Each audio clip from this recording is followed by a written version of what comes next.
नमस्कार दोस्तों, मेरा नाम है दुर्गेश और अब आप देखना शुरू कर चुके हैं हमारे अपने YouTube प्लेटफॉर्म स्पीक आउट पर। इस प्लेटफॉर्म के माध्यम से मैं आपके साथ फाइनेंशियल एजुकेशन की कुछ इन्फॉर्मेशन शेयर करूंगा।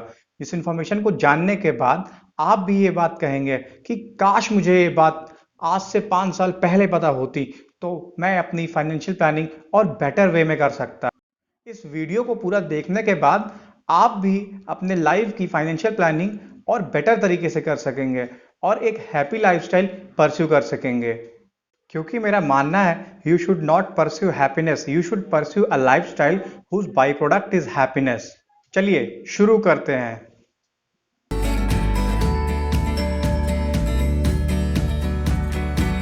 क्या आप भी दिन दुगनी रात चौगनी तरक्की करना चाहते हैं? क्या आप भी 40 की उम्र में रिटायरमेंट लेकर अपनी फैमिली के साथ क्वालिटी टाइम स्पेंड करना चाहते हैं? तो ये वीडियो सिर्फ आपके लिए है। आपने कभी ये सोचा है कि वक्त के साथ रिच सुपर रिच कैसे हो जाता है और पुअर और भी पुअर क्यों हो जाता है? चलिए ये मैं आज आपको एक एग्जाम्पल के थ्रू समझाता हूं। मान लीजिए मैंने आपको आज 100 रुपए दिए और मैंने आपसे मार्केट में जाकर के एप्पल्स लाने को कहे। आप मार्केट में गए और आज आपने 100 रुपए के ऑलमोस्ट 1 केजी एप्पल्स खरीदे होंगे। पर अगर यही 100 रुपए मैं आपको 1990 में देता और आप मार्केट जाते और एप्पल खरीदते तो आई थिंक अप्रोक्सीमेटली आपको 5 केजीज एप्पल तो मिल ही जाते हैं। तो क्या आपने यहां पर यह समझने की कोशिश करी कि वक्त के साथ साथ आपके पैसे की जो वैल्यू है वो घटती जा रही है? इसका मतलब यह है कि आपने जो पैसा कमाया है अगर आप उसे सही तरह से इन्वेस्ट नहीं करते हैं तो आपके द्वारा कमाया गया हुआ इतना मेहनत से आपका पैसा अपनी वैल्यू को खोता जाता है। और इस फिनोमिना को हम इन्फ्लेशन या मुद्रास्फीति के नाम से जानते हैं। भारत के कंटेक्स्ट में इन्फ्लेशन की रेट अराउंड 6% है। और जिस तरह से हम और आप इन्वेस्ट करते हैं, क्या हमें लगता है कि हम इन्फ्लेशन को मात दे सकते हैं? शायद बिल्कुल नहीं। चलिए देखते हैं वो कौन से ऐसे 3 तरीके हैं जिनकी हेल्प से हमने पास्ट में इन्वेस्टमेंट्स कर रखी हैं। पहला तरीका, आई एम श्योर आप सभी ने अपने ना कभी बैंक अकाउंट खुलाया होगा और अपनी सेविंग्स को उस बैंक के अकाउंट में डाला होगा। क्या आप ये चेक किया है कि बैंक आपको कितना परसेंट इंटरेस्ट देता है? चलिए मैं बताता हूं।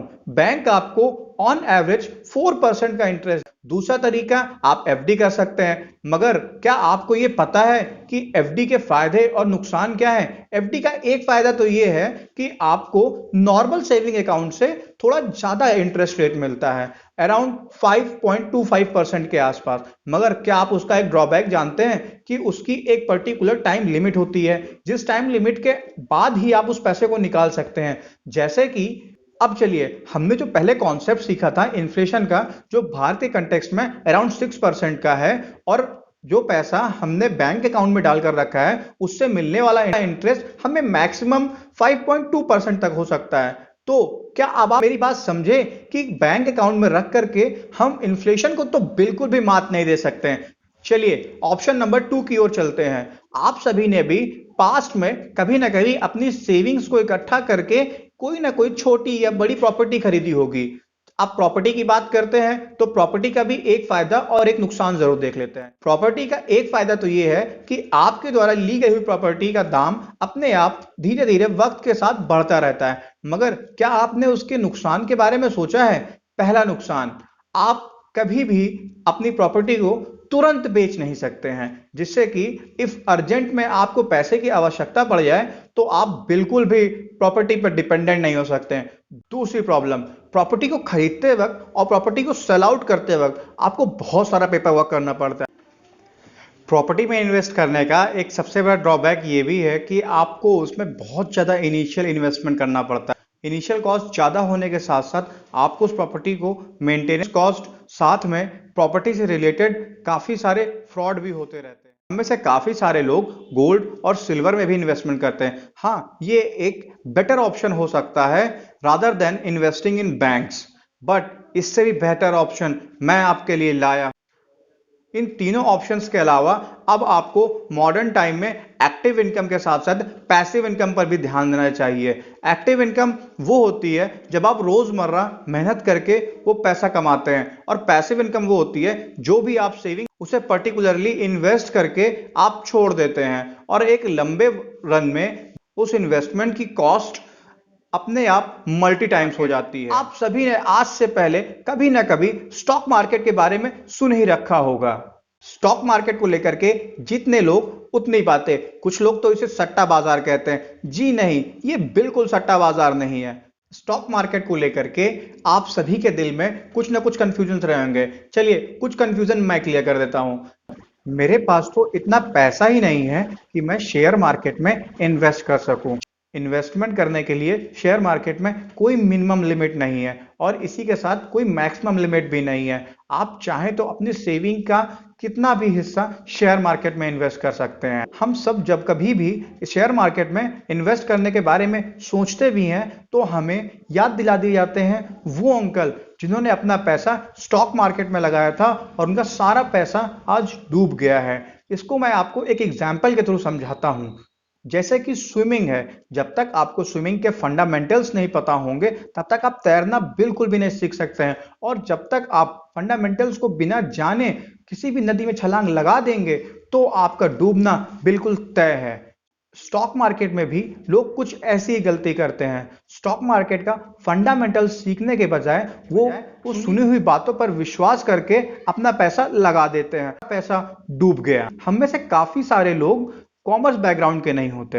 हमें ये लगता है कि ये टेक्निकल टर्म्स तो हमें कभी समझ में ही नहीं आएंगे। स्टॉक मार्केट में इन्वेस्ट करने से अच्छा है कि हम अपना पैसा किसी सेफ बैंक में रख देते हैं या प्रॉपर्टी खरीद लेते हैं, जिसके नुकसान मैंने आपको वीडियो के स्टार्टिंग में ही बता दिए थे। और ऐसी गलतियां करके हम में से कई सारे लोग एक अच्छी अपॉर्चुनिटी को मिस कर। अब मैं आपको एक फैक्ट की बात बताता हूं। भारत की पॉपुलेशन 1.36 बिलियन है, जिसमें से मात्र 3.7% लोग ही स्टॉक मार्केट में इन्वेस्ट करते हैं। इस आंकड़े को मैं जब चाइना से कंपेयर करता हूं तो अराउंड 12% चाइनीज स्टॉक मार्केट में इन्वेस्ट। क्या आपको पता है कि यूएस की टोटल पॉपुलेशन का 55% पॉपुलेशन स्टॉक मार्केट में इन्वेस्ट करती है? अब आपको ये समझ में आ गया होगा कि सिर्फ हार्डवर्क करने से कोई रिच नहीं बनता। जिस जनरेशन में हम जी रहे हैं, हमें हार्डवर्क के साथ स्मार्ट वर्क पर भी फोकस करना होगा, ताकि मिनिमम एफर्ट के साथ हम अपनी वेल्थ को मैक्सिमाइज कर सकें। अगर आप स्टॉक मार्केट को लेकर के थोड़ा सा सीखते हैं, थोड़ा टाइम देते हैं और अपने आप को प्रिपेयर करते हैं, इसके साथ अगर आप में रिस्क टेकिंग एबिलिटीज हैं, तो आप फ्यूचर में एक लॉन्ग रन में अपनी वेल्थ को कई गुना मल्टीप्लाई कर सकते हैं। इसके कई एग्जाम्पल हमारे सामने हैं। इंडिया के कंटेक्स्ट में आप राकेश झुनझुनवाला, राधा कृष्ण दमानी और विजय केडिया सीख सकते हैं कि कैसे उन्होंने कैलकुलेटेड रिस्क के साथ अपनी वेल्थ को कई गुना मल्टीप्लाई किया है। अब मैं आपको स्टॉक मार्केट का थोड़ा सा ओवरव्यू देता हूं। स्टॉक मार्केट में बहुत सारी कंपनियां लिस्टेड होती हैं। इसे भी एक एग्जांपल समझते हैं। मान लीजिए मुझे अपनी एक कंपनी खोलनी है। इसके 3 तरीके हैं। या तो पूरा कैपिटल मेरे पास हो, तब मैं बहुत आसानी से अपनी कंपनी खोल सकता हूं। दूसरा, मैं अपना पूरा प्रोजेक्ट लेके किसी बड़े इन्वेस्टर के पास जाऊं और उनसे रिक्वेस्ट करूं कि वो मेरी कंपनी में इन्वेस्ट करें। और तीसरा ऑप्शन ये हो सकता है कि मैं अपनी कंपनी के शेयर्स इशू कर दूं। जैसे मान लीजिए मुझे मेरी कंपनी को स्टार्ट करने के लिए 3 करोड़ रुपीस की आवश्यकता है और मैंने अपनी कंपनी के 3 लाख शेयर्स इशू कर दिए हैं, तो इसका मतलब है कि पर शेयर की वैल्यू 100 रुपए हुई। आपने अगर मेरी कंपनी में 2000 रुपए लगाए, जिसका मतलब हुआ कि आपने मेरी कंपनी के 20 शेयर्स खरीदे। अब आप भी मेरी कंपनी के एक छोटे से हिस्से के मालिक बन चुके हैं। कि जिस तरह से कंपनी मेरी है, अब वो कंपनी आपकी भी है, क्योंकि आपने भी उस कंपनी में अपना पैसा इन्वेस्ट कर दिया है। अब अगर कंपनी प्रॉफिट में जाएगी तो जो शेयर प्राइस आपने 100 रुपए में खरीदा है, ये बढ़ते हुए 130, 140, 150, इवन 200 और भी कई गुना जा सकता है, जिससे आपने जो पैसा स्टार्टिंग में 2000 रुपए इन्वेस्ट किया था वो मल्टीपल टाइम्स हो जाएगा। और बहुत बड़ा कंफ्यूजन स्टॉक मार्केट में एंट्री करते वक्त रिटेल इन्वेस्टर के दिमाग में रहता है। कि मैं अपना पैसा स्टॉक मार्केट से कब निकाल सकता हूं, कितने समय तक उसको इन्वेस्ट करके रख सकता हूं और मैं ये शेयर्स कब तक रख सकता हूं। आप चाहें तो उस स्टॉक को आज खरीदते हैं और आज शाम को तक ही बेच दें, या फिर आप उस स्टॉक को 1 महीना, 2 महीना, साल भर या जब तक आपका मन है तब तक आप उसे रख सकते हैं। सीक्रेट की बात बताता हूं, आप जिस स्टॉक को जितने दिनों तक होल्ड करेंगे वो स्टॉक आपको उतना रिटर्न दे करके जाएगा। स्टॉक मार्केट डिमांड और सप्लाई का खेल चलता है। जैसे आज किसी कंपनी के फाइनेंशियल रिजल्ट्स आने वाले हैं, अगर वो रिजल्ट्स अच्छे आएंगे तो आप में से बहुत सारे लोग उस कंपनी में इन्वेस्ट करना चाहेंगे, उसका हिस्सा बनना चाहेंगे, तो उस शेयर का प्राइस जो होगा वो अपने आप बढ़ने लगेगा, जिससे कि जो इन्वेस्टर जिसने उस कंपनी में पहले से इन्वेस्ट करके रखा है उसको प्रॉफिट होगा। आपको शेयर मार्केट में इन्वेस्ट करने का मैं एक और प्रॉफिट बताता हूं। जिस तरह से मैंने आपको यह बताया कि जब आप किसी भी शेयर को होल्ड करते हैं और उसका प्राइस बढ़ता है, आपको उसमें प्रॉफिट होता है, सेम उसी की तरह आपको एक दूसरा प्रॉफिट भी मिलता है शेयर मार्केट में। जब आप अपने पैसे को इन्वेस्ट करते हैं किसी भी कंपनी में और वो कंपनी साल के एंड में प्रॉफिट बुक करती है, तो वो कंपनी आपको अपनी प्रॉफिट का कुछ हिस्सा डिविडेंड के रूप में देती है। ये डिविडेंड आपके लिए एक नया शब्द हो सकता है। डिविडेंड बेसिक भाषा में समझिए कि जब मैंने प्रॉफिट कमाया तो उस प्रॉफिट का कुछ हिस्सा मैं अपने सभी इन्वेस्टर्स में बांट देता हूं। ये वेरी करता है और कुछ कंपनियां डिविडेंड देने के बजाय उस प्रॉफिट को अपनी कंपनी में इन्वेस्ट करके फर्दर कंपनी के एक्सपेंशन पर ध्यान देती हैं।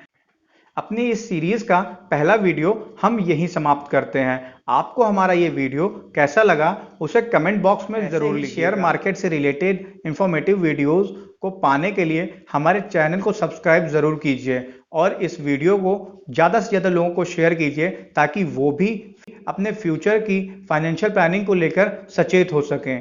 धन्यवाद।